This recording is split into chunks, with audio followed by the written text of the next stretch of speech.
Amara was a kind and loving woman who had been married to her husband, Chijioke, for many years. They were very happy together, but something was missing. Amara wanted to be a mother. She dreamed of holding her baby in her arms, hearing his little laugh, and watching him grow. But years after years, no baby came. Amara prayed every day and went to many doctors, but still nothing happened. People in the community began to whisper, asking why she wasn't having children. But it made Amara feel sad, but she never gave up hope.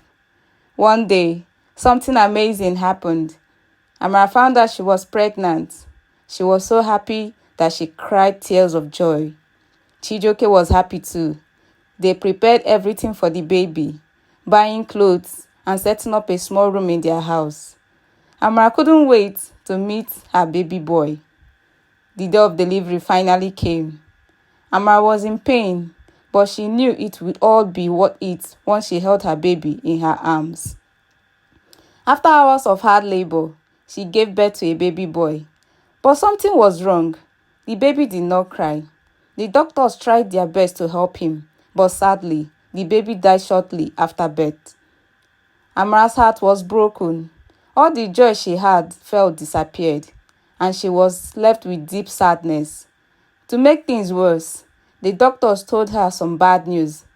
He said, "Amara, I'm sorry. Your womb is damaged. You won't be able to carry another baby." Amara couldn't believe what she was hearing.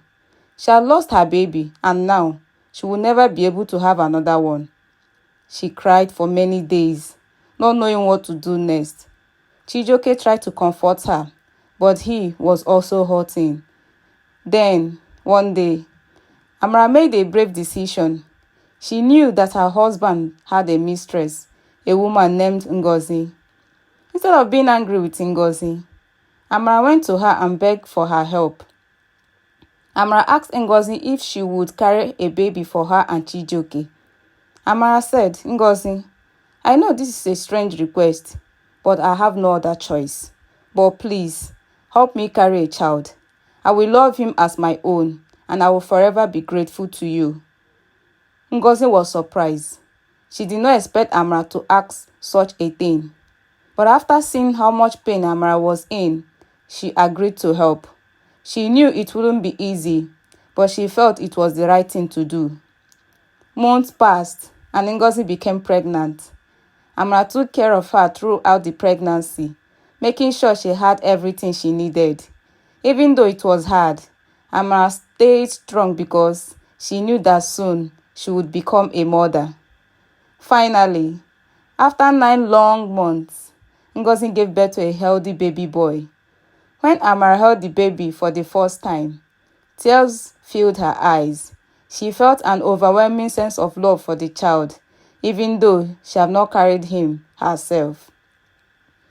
Amara named him Chimdi, meaning "God is with me," because she believed that God had finally answered her prayers in a way she did not expect. Amara raised Chimdi with all the love and care she had in her heart. Ngozi remained a part of their lives, but it was Amara who loved and raised Chimdi as her own.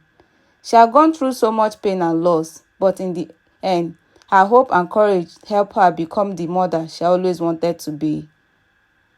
After Amara and Chijioke brought baby Chimdi home, their lives changed in many ways. Amara was so happy to finally have a baby to care for. She spent her days feeding him, singing to him, and watching him sleep. Chimdi's tiny hands and soft laughter filled their home with joy, and Amara's heart was full of love. Chijioke was also happy. He loved holding his son and playing with him after long days at work. But sometimes, when Amara wasn't looking, Chijioke felt guilty. He had caused Amara so much pain with his relationship with Ngozi, and he didn't know if she would ever truly forgive him. Chijioke thought about this often. He knew that Amara had been strong and brave by asking Ngozi for help, but he also knew that he had broken her trust. He worried that deep down, Amara might still be hurt by the whole situation. He wanted to make things right, but he didn't know how. One evening, after putting Chimdi to sleep, Chijioke sat down with Amara. He looked into her eyes and said, Amara, I want to talk to you.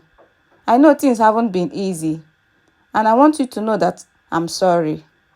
I'm sorry for everything I put you through with Ngozi. Amara looked at him for a moment. She had been so focused on Chimdi that she hadn't really thought about the past. But now that Chijoke brought it up, the old hurt began to rise in her heart. She took a deep breath and said, Chijoke, what you did hurt me. But I didn't ask Ngozi to help us because of you. I did it because I wanted to be a mother more than anything. I did it for me and for Chimdi. Chijoke nodded, understanding that while Amara loved him, her decision to move forward was not about him. It was about her own healing and hope for a child. I know, Chijoke said softly, but I want to make sure that you know I love you, and I'm committed to us. I will never hurt you like that again. Amara was quiet for a moment, thinking. She loved Chijoke, and she wanted to believe that he had changed. But trust is something that takes time to rebuild. She finally said, Chijoke, it will take time, but I believe we can heal together. What matters most now is that we are both here for Chimdi. He deserves our love and attention. From that day, Chijoke made sure to love Amara and show how much he cared for her. He helped around the house, spent more time with the family, and did everything he could to rebuild the trust that had been lost. It wasn't easy, but slowly things began to feel better between them. As time passed, Amara and Chijoke grew stronger together. They were not perfect, and their journey had been difficult, but they had learned how to face challenges together. Chimdi grew into a happy little boy, surrounded by love from both parents. Ngozi, who had helped them in their time of need, remained in the background. She had her own life to live, but she never forgot the role she played in bringing Chimdi into the world. Amara was grateful to her, even though their relationship was complicated. In the end, Amara's life was not what she had imagined when she first got married, but it was full of love, growth, and new beginnings. She learned that sometimes the hardest moments in life can lead to the greatest joy, and that with hope and strength, anything is possible.